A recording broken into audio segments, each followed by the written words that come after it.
నమస్కారం. నా పేరు డాక్టర్ షగుఫ్తా. నేను న్యాచురోపతి డాక్టర్‌ని. సో, ఈ మధ్య కాలంలో మోకాళ్ళ నొప్పులు చాలా వీడియోస్‌లో కామెంట్స్ గూడా చూసాను. మీకు మోకాళ్ళ నొప్పుల గురించి ఏమైనా రెమెడీస్ చెప్పండి మ్యామ్. అసలు మోకాళ్ళ నొప్పులు యంగ్‌స్టర్స్‌లోనే ఎందుకొస్తున్నాయి? ఎందుకంటే ఈ మధ్య కాలంలో క్లినిక్స్‌లో గూడా చూస్తున్నాం కదండీ! చాలా యంగ్ స్టేజ్‌లో గూడా మోకాళ్ళ నొప్పులంటే పెద్దవాళ్ళలో అది గూడా బోన్ డెన్సిటీ తగ్గి మేబీ కాల్షియం డెఫిషియన్సీ వల్ల గానీ, ఇలాంటి కండిషన్స్‌లో పెద్దవాళ్ళలో మోకాళ్ళ నొప్పులొచ్చేవి కామన్. కానీ చిన్నవాళ్ళలో యంగ్‌స్టర్స్‌లో 30-40 ఇయర్స్ వాళ్ళలోనే ఒక ఆల్మోస్ట్ చాలా మంది మోకాళ్ళ నొప్పులని, బ్యాక్ పెయిన్ అని, నెక్ పెయిన్ సఫర్ అవుతున్నారు. అసలు ఈ పెయిన్స్ ఎందుకొస్తున్నాయి? ఒకవేళ పెయిన్ వచ్చిందనుకోండి మనం ఏం చేస్తాం? ఇమ్మీడియేట్‌గా పెయిన్ కిల్లర్ ఏసుకుంటాం. పెయిన్ కిల్లర్ ఏసుకుంటాం. ఒకవేళ పెయిన్ తగ్గలేదనుకోండి ఒకవేళ ఎక్స్‌రే తీయించుకుంటాం. లేదు అంటే ఫిజియోథెరపీకెళ్తాం. ఇవి కాదు మెయిన్ రీజన్. ఏదైనా పెయిన్ వచ్చిందనుకోండి ఫస్ట్ మనం చేయించుకోవాల్సిన టెస్ట్‌ల్లో కాల్షియం ఎంతుంది మన బాడీలో, హిమోగ్లోబిన్ ఎంతుంది, అండ్ స్పెషల్లీ విటమిన్ బి12, డి విటమిన్ ఎంతుంది. నేను ఏ కైండ్ ఆఫ్ పెయిన్ అని మన క్లినిక్ వచ్చినా కూడా నేను ఫస్ట్ ఒక్కటే చెప్తాను, బి12 డి విటమిన్ టెస్ట్, కాల్షియం చేయించుకోండి అని. ఒకవేళ అవి తక్కువ ఉంటే ఫస్ట్ ఆహార రూపంలో మనం కరెక్ట్ చేసుకోవాలండి. సో ఎప్పుడైనా మోకాళ్ళ నొప్పులు కనుక స్టార్టింగ్లో మనకి ఫస్ట్ ఇమీడియట్గా సివియర్ పెయిన్స్ అయితే రావు. సో ఫస్ట్ స్టార్టింగ్లో ఎలా వస్తాయి, మనం టక్ టక్ సౌండ్లతో స్టార్ట్ అయ్యి కొద్దిగా డిస్కంఫర్ట్నెస్ నడుస్తున్నప్పుడు, కొద్దిగా ఏదో కాలెత్తి మనం వేస్తున్నప్పుడు ఏదో పట్టేసినట్టు అలాంటి పెయిన్స్ని కాస్త మనం నెగ్లెక్ట్ చేస్తే అది కాస్త సివియర్ పెయిన్స్ కింద కన్వర్ట్ అవుతాయి. సో ఇప్పుడు మనం ఏదైనా పెయిన్స్ టక్ టక్ సౌండ్ రావడం కానీ, కూర్చుంటున్నప్పుడు నిలబడుతున్నప్పుడు తిమ్మిర్లు రావడం కానీ ఇలాంటి కండిషన్స్ వచ్చినప్పుడు కంపల్సరీ విటమిన్ బి12, డి విటమిన్, ఐరన్ టెస్ట్లు చేయించుకోండి. అండ్ స్పెషల్లీ రక్తహీనతలో iron test compulsory, and calcium test కూడా ఇంపార్టెంట్. సో ఈ టెస్ట్లలో మనకు ఒకవేళ ఐరన్ తగ్గింది అనుకోండి, మనం ఏం చేస్తాం? ఐరన్ తగ్గితే రాగి జావ తీసుకుంటాము, పంకిన్, వాటర్ మిలన్, సన్ఫ్లవర్స్ తీసుకుంటాము. సో మనం రాగి జావలో ఈ సీడ్స్ అన్ని పౌడర్ ఫామ్లో చేసుకొని ఈ పౌడర్ని మనం రాగి జావలో తీసుకొని కొద్దిగా బెల్లం వేసుకొని తీసుకుంటాం. సో మోర్ దెన్ కాల్షియం, ఐరన్ని మనం కవర్ చేసేది ఈ సీడ్స్లో అండ్ రాగిలో, బెల్లంలో. సో ఇలాగ మనం ఇలా కొన్ని సప్లిమెంట్స్ని ఆహార రూపంలో మనం బ్యాలెన్స్ చేయగలిగితే మాత్రం విత్ ఇన్ స్పాన్ ఆఫ్ డేస్లో మనకి పెయిన్స్ పోతాయి. మళ్ళీ మనకి ఈవెన్ ఫ్యూచర్లో కూడా మనకి పెయిన్స్ రావు. అండ్ బి12, డి విటమిన్ డెఫిషియన్సీస్ కూడా చాలా కామన్ అయిపోయాయి ఈ మధ్య. ఏ జ్వరం వచ్చినా మన హాస్పిటల్కి వెళ్తే ఫస్ట్ బి12 టెస్ట్ చేస్తారు. లేదు అంటే న్యూరోకైన్ ఇంజెక్షన్స్ వేసేస్తాం, లేదంటే న్యూరోకైన్ టాబ్లెట్స్ ఇస్తుంటారు. కాబట్టి ఎప్పుడైనా సరే ఫస్ట్ డెఫిషియన్సీస్ని మనం డయాగ్నోస్ చేసుకోవాలి. సో ఆహారంలో బలమైన ఆహారం తీసుకుంటున్నామా లేదా, ఎందుకు మనకి చిన్న ఏజ్లోనే మోకాళ్ళ నొప్పులు వస్తున్నాయనే పద్ధతి ఫస్ట్ గమనించాలి. సో ఏమన్నా మనం కూర్చున్నాము, ఒకటే చోట కూర్చొని 2-3 గంటలు అలా నిలబడకుండా, అలా మొబిలిటీ లేకుండా కూర్చోవడం వల్ల కూడా అప్పుడప్పుడు పట్టేస్తూ ఉంటాయి. సో తిమ్మిరి పట్టేస్తూ ఉంటారు. సో ఇది కూడా మేబీ బికాస్ ఆఫ్ మొబిలిటీస్ లేకపోవడం వల్ల. సో నేనేమంటానంటే వయసు తక్కువ ఉన్నప్పుడు నొప్పులు వస్తే మనం ఫస్ట్ గాబరా పడిపోయి అయ్యయ్యో నాకు అప్పుడే మోకాలు నొప్పులు వచ్చేసాయి అనే టెన్షన్, స్ట్రెస్ తీసుకొనే ఈ బీపీలు, షుగర్లు కూడా వస్తున్నాయి అంటున్నాను. సో మోకాలు నొప్పులు కనుక వస్తే ఎవరికైనా మాత్రం బెస్ట్ రెమెడీ అండ్ ఫుడ్ హ్యాబిట్స్లో ఎలాంటివి తీసుకోవాలి, ఏమేమి జాగ్రత్తలు తీసుకోవడం వల్ల ఈ మోకాలు నొప్పులు విత్ ఇన్ 1 వీక్లో మనం తగ్గించుకోవచ్చు అనే దాన్ని మనం క్లియర్గా చెప్దాం. సో ఇప్పుడు మనం మోకాలు నొప్పి వచ్చింది అనుకోండి, నేనేమంటాను, ఒకవేళ ఆవు పాలు దొరుకుతాయి, మంచిగా ఆవు పాలు తెప్పించుకొని సో మనం ఏం చేస్తాను, కొన్ని మనం పూల్ మఖానా అంటారు కదా, నేను చెప్పాను బి12 కానీ, డి విటమిన్ డెఫిషియన్సీ కానీ, ఐరన్ డెఫిషియన్సీ కానీ, కాల్షియం డెఫిషియన్సీ కానీ, ఈ ఏ డెఫిషియన్సీస్ అయినా సరే ఇప్పుడు మనం చెప్పే నట్స్ని కంప్లీట్గా న్యూట్రిషన్ని ప్రాపర్ చేస్తాయి అనమాట. సో కొద్దిగా పూల్ మఖానా అంటారు కదా, ఆ మఖానా ఒక 50 గ్రాములు తెచ్చుకోండి. కొన్ని పంకిన్ సీడ్స్ 50 గ్రాములు, వాటర్ మిలన్ సీడ్స్ 50 గ్రాములు, సన్ఫ్లవర్ సీడ్స్ 50 గ్రాములు, తెల్ల నువ్వులు కానీ, నల్ల నువ్వులు కానీ ఒక 50 గ్రాములు, రాజగిరి సీడ్స్ అంటారు, తోటకూర విత్తనాలు, ఇందులో కూడా మంచి ఐరన్ ఉంటుందండి, మంచి ప్రోటీన్ కంటెంట్ కలిగి ఉంటాయి. వీటన్నిటిని జస్ట్ కొద్ది ఘీ వేసుకొని వేపేసుకొని పౌడర్ చేసేసుకోండి. ఆ పౌడర్ని మనము ఎలాగో టీ కాఫీలు బంద్ చేయమంటాను ప్రతి ఒక్కరికి, స్పెషల్లీ గ్యాస్ట్రిక్ ప్రాబ్లం ఉండే వాళ్ళలో కానీ, వీళ్ళకి టీ అడిక్షన్స్ కూడా ఎక్కువైపోవడం వల్ల కూడా చాలా మందికి నర్వస్ వీక్నెస్లు వచ్చే ఛాన్సెస్ ఉంటాయి. కాబట్టి మంచిగా ఆవు పాలు దొరికితే ఆవు పాలు, ఒకవేళ పాలు ఎలర్జీస్ ఉంటాయి కొంతమందికి, అలాంటప్పుడు 4-5 ఆల్మండ్స్ పొద్దున్న నానబెట్టేసుకొని దాని స్కిన్ తీసేసి ఒక గ్లాస్ నీళ్ళు వేసి మిక్సీ పట్టేస్తే ఆ పాలు వస్తాయి, ఆల్మండ్ మిల్క్.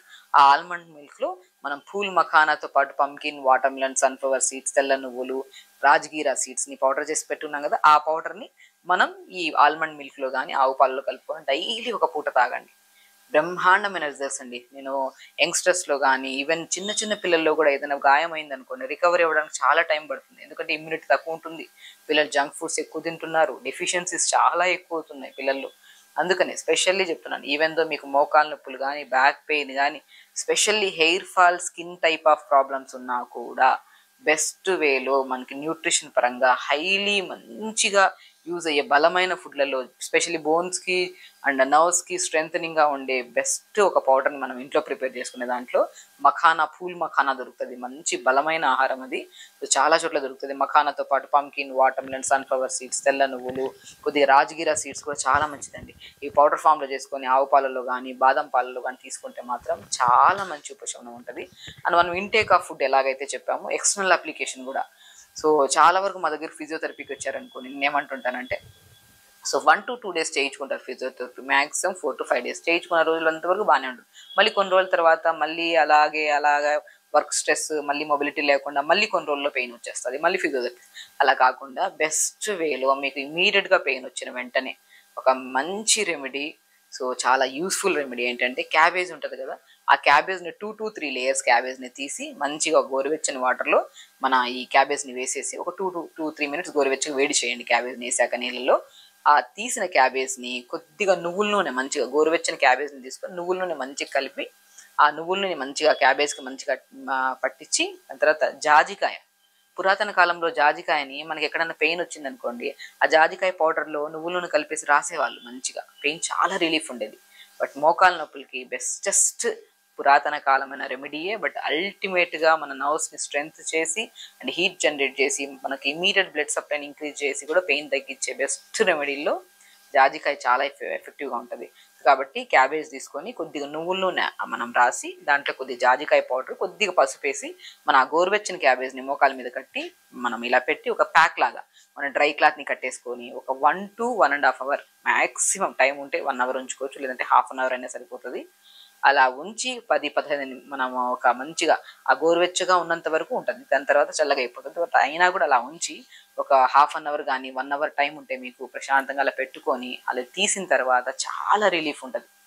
ఇది మనం ఈవినింగ్ టైమ్స్లో పడుకోవడానికి, ఈవినింగ్ టైమ్స్ కానీ లేదా పడుకునే ముందైనా సరే చేసుకున్నారనుకోండి, సో అలా ఉంచుకున్నా పర్లేదు, లేదంటే 1 hour తర్వాత తీసేసాను పర్లేదు, చాలా రిలీఫ్ ఉంటుంది. చాలా మంచి ఒక మసాజ్ కానీ లేదంటే ఏదైనా నర్వ్ మనము కంప్రెషన్స్ చేయించుకుంటున్నప్పుడు ఎంత రిలీఫ్ ఉంటుందో దానికంటే చాలా మంచి రిలీఫ్ ఉంటుంది.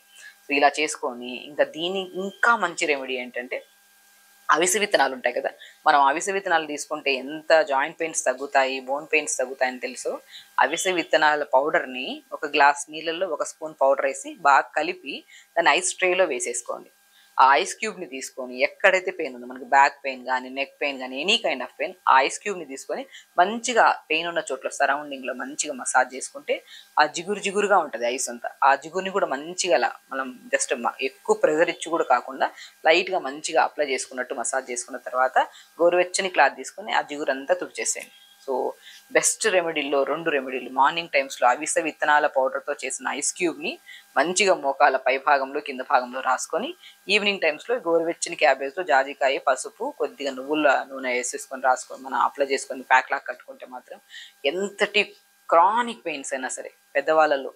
సో చాలామంది కాల్స్ చేస్తుంటారు, మాకు మెసేజ్ చేస్తుంటారు, మ్యామ్ సివియర్ పెయిన్ ఉంది, సో ఏం చేయాలో అర్థం కావట్లేదు, పెయిన్ కిల్లర్స్ వేసుకుంటే చాలా ఇబ్బంది పడుతున్నాను, గ్యాసెస్ ఫామ్ అవుతున్నాయి, ఏదైనా బెస్ట్ రెమెడీ చెప్పమని చాలామంది అంటుంటారు. ఈవెన్ నేను ప్రీవియస్ వీడియోలో క్యాబేజ్ ప్యాక్ కూడా ఎలా వేయాలనేది కూడా నేను చూపించాను. బట్ బెస్ట్ వే ఇంతేనండి, క్యాబేజ్ని నీళ్ళలో వేసి ఆ మరిగించిన దాంట్లో కొద్దిగా ఇవన్నీ కలిపేసుకొని మంచి ప్యాక్ పెట్టేసుకుంటే చాలా మంచిది. అండ్ మోస్ట్ ఇంపార్టెంట్, మనం ఎంత ఎక్స్టర్నల్ అప్లికేషన్ చేసుకున్నా కూడా రిలీఫ్ మంచిగా ఉంటుంది. బట్ ఇంటర్నల్గా బలమైన ఆహారం తీసుకోవడం వల్ల కూడా చాలా చాలా ఇంపాక్ట్ ఉంటుంది మళ్ళీ ఫ్యూచర్లో మనకి పెయిన్ రాకుండా. కాబట్టి ఆవు పాలల్లో కానీ బాదం మిల్క్లో కానీ మనం మంచిగా ఈ పౌడర్, మనం చెప్పిన పౌడర్ని పౌడర్ ఫామ్లో చేసేసుకొని కొద్దిగా గోరువెచ్చగా వేడి చేసి ఆ పౌడర్ని మనం ప్రతిరోజు తీసుకోండి, చాలా మంచి ఉపశమనం. అండ్ స్పెషల్లీ మార్నింగ్ లేచిన తర్వాత, ఎందుకంటే చాలామందిలో ఒక 70% మోకాలు నొప్పులు రావడానికి ఊబకాయం కూడా కారణం, ఒబైసిటీ, వెయిట్ పుట్ ఆన్ అయిపోవడం వల్ల కూడా. సో వెయిట్ మెయింటెనెన్స్ కూడా చాలా ఇంపార్టెంట్. చాలామంది ఏంటంటే ఒకవేళ థైరాయిడ్ ఉన్నా, ఇర్రెగ్యులర్ పీరియడ్స్ ఉన్నా, సో ఇలాంటి ఇష్యూస్ ఉన్నా, లేదంటే మెనోపాజ్ స్టేజ్లో కానీ ఆడవాళ్ళలో ప్రత్యేకంగా, సో ఎక్కువగా ఇలాంటి వాళ్ళు ఎంత ప్రయత్నం చేసినా కూడా వెయిట్ లాస్ అవుతూ ఉంటారు. వీళ్ళకి కూడా బెస్ట్ వే ఏంటంటే మార్నింగ్ లేచిన వెంటనే, ఎందుకంటే ఈ జావ కానీ, ఇప్పుడు మార్నింగ్ నేను ఇప్పుడు చెప్పే జావ మోకాలు నొప్పులు తగ్గడానికి, అట్ ద సేమ్ టైం న్యూట్రిషన్ని బ్యాలెన్స్ చేయడానికి అండ్ వెయిట్ లాస్ కూడా చాలా యూజ్ అవుతుంది. కొద్దిగా రాగి పిండి, జొన్న పిండి, సజ్జ పిండి, బార్లీ పిండి అన్ని సమపాలంలో తీసుకొని దీన్ని దోశల్లాగా కానీ లేదంటే జావ రూపంలో కానీ, దీంట్లోనే కొన్ని నువ్వులు కానీ కొద్దిగా మీకు నచ్చిన టేస్ట్ని బట్టి సాల్ట్ కానీ మీకు నచ్చిన లేదంటే బెల్లం కానీ వేసుకొని పొద్దున పూట జావ తీసుకోండి. మంచి న్యూట్రిషన్ అండ్ మంచి అంటే మనకి ఒక రెండు మనం ఎక్కువ హెవీగా తినాలన్నా కూడా క్రేవింగ్స్ని కూడా కంట్రోల్ చేస్తుంది ఈ జావ. ఇలా మార్నింగ్ పూట జావ తీసుకోవడం, మధ్యాహ్నం పూట బ్రౌన్ రైస్, ఎక్కువ ఆకుకూర ఫ్రైలు, మునక్కాడలు కూడా ఎక్కువ తీసుకోండి. మనకి మనం మనం నట్స్లో చెప్పాము, బాదం మిల్క్లో చెప్పాము, అండ్ వెజిటబుల్స్లోకి వస్తే మునక్కాడలు కానీ మునగాకు కానీ రెగ్యులర్గా వాడడం వల్ల కూడా మనకి ఈ పెయిన్స్ అనేది మనకు అస్సలు కనపడవు. ఈ రుమటైడ్ ఆర్థరైటిస్ కానీ, సయాటికా పెయిన్ కానీ, యాంకిల్ జాయింట్స్ మడమ నొప్పులు కానీ. ఎందుకంటే మోకాళ్ళ నొప్పులు ప్రత్యేకంగా మాట్లాడడానికి కారణం ఏంటంటే రీసెంట్గా యంగ్స్టర్స్లో చాలా మంది మాకు మోకాళ్ళ నొప్పులు వస్తున్నాయి అండ్ చాలా మంది అడిగారు కూడా వీడియోస్ చేయమని చెప్పేసి ప్రత్యేకంగా చేయడం. బట్ ఓన్లీ మోకాళ్ళ నొప్పులే కాకుండా any kind of joint pains మనకు వచ్చినప్పుడు మనకు ఆకుకూరల్లో స్పెషల్లీ మునగాకు రసం చేసుకొని తాగడం కానీ, లేదంటే మునగాకు రసం లాగా చేసుకొని మనం కర్రీస్లో మనం రైస్లో ఎలా రసం చేసుకొని తింటాం అలా తీసుకోవడం కానీ, మునక్కాడల్ని మంచిగా బుడకబెట్టి దాన్ని క్రష్ చేసి ఆ పల్ప్ అంతా తీసి దాన్ని చపాతీ పిండిలో కలుపుకొని చపాతీ చేసుకోవడం కానీ, ఇది ఏదో రకంగా చిన్నప్పటి నుంచి పిల్లలు పెట్టడం స్టార్ట్ చేస్తే మాత్రం ఎప్పటికీ జాయింట్ పెయిన్స్ రావు, ఎలాంటి కైండ్ ఆఫ్ ఇష్యూస్ రావు మనకి. సో కాబట్టి మార్నింగ్ లేచాక అట్లీస్ట్ ఒక 15 to 20 minutes పెద్దవాళ్ళు అయితే చేయలేకపోతున్నానంటే బెడ్ మీద ఒక పిల్లో వేసుకొని మనం మోకాళ్ళ కిందన జస్ట్ స్ట్రెచెస్ చేయడం, కాలు ముందుకి వెనక్కి ఊపడం, అలా స్ట్రెచెస్ చేసుకొని సింపుల్ ఫిజికల్ యాక్టివిటీ చేసుకొని అలాగే తదేకంగా కూర్చోకుండా కొద్దిగా ముందుకు వెనక్కి వాకింగ్ చేస్తూ ఉంటే చిన్న చిన్న మూమెంట్స్, మరీ ఎక్కువ కాకుండా సివియర్ పెయిన్స్ ఉండేవాళ్ళు అలా చేసుకుంటుంటే ఆ మొబిలిటీ లేకపోవడం వల్ల కూడా ఈ సివియారిటీ ఆఫ్ పెయిన్స్ ఎక్కువ అవుతున్నాయి. కాబట్టి చెప్పిన ప్రతి రెమెడీ హెల్దీగా చేయండి. అండ్ ఎన్నో కేసెస్ని మేము చేసి సక్సెస్ఫుల్గా చేసి వాళ్ళలో ఎంతో రిలీఫ్ వచ్చింది. సో మా వరకు మీరు రాలేదు కాబట్టి మీకు ఒక మంచి సొల్యూషన్స్ చెప్పాలని చెప్పేసి మేము ఈ వీడియో చేయడానికి కారణం. కాబట్టి మంచిగా చేసుకోండి. అండ్ మోకాళ్ళ నొప్పులే కాకుండా ఎనీ కైండ్ ఆఫ్ పెయిన్స్ కానీ, B12 డి విటమిన్ డెఫిషియన్సీని కూడా మనం సంపూర్ణంగా ఆహార రూపంలో తీసుకుంటూ అండ్ చిన్న చిన్న రెమెడీస్ ఇలా ఫాలో అవ్వడం వల్ల మనకి పెయిన్సే కాకుండా యాక్టివ్ లైఫ్ స్టైల్ ఉంటుంది, హెల్దీగా ఉంటాం, ఎలాంటి హెయిర్ ఫాల్స్ ఈవెన్ ఫేస్ మీద కూడా ఎలాంటి మచ్చలు లేకుండా మనం హెల్దీగా మెయింటైన్ చేసుకోవచ్చు. ఖచ్చితంగా చేయండి, హెల్దీగా ఉండండి, హ్యాపీగా ఉండండి. నమస్కారం.